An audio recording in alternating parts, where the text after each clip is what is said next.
Qui est ce personnage ultra mystérieux sur la première affiche du film Avatar 3, Avatar de feu et de cendres?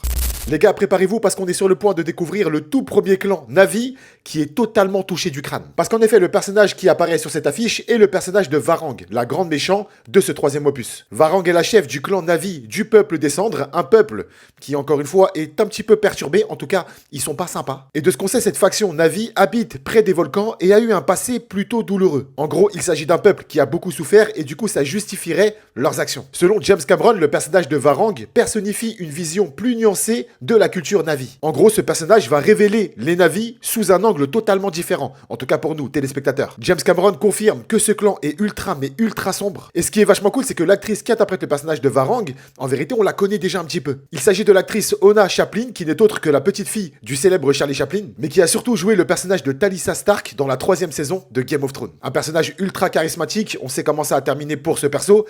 Et waouh! Et la vérité, je trouve que cette actrice a un truc, elle a vraiment un charisme, une prestance pour le personnage de Varang, c'est parfait. Parce que ouais, encore une fois, James Cameron confirme que ce perso est un chef énigmatique, puissant et charismatique, et qui est prêt à tout. Déjà que j'avais hâte de retrouver la famille Sully, le délire Pandora, tout ça et tout, tu nous places un perso comme ça, avec un clan complètement touché, le clan des cendres, mais je vais pleurer, je vais pleurer. On rappelle que le film Avatar 3, Avatar de feu et cendres débarquera en décembre 2025 au cinéma, et restez branchés parce qu'il y a énormément de vidéos qui vont tomber. N'oubliez pas de vous abonner, c'est ultra important. Je pense sincèrement que c'est le film. Il y a plein de films que j'attends encore cette année, mais c'est vraiment le film phare de 2025, en tout cas pour moi.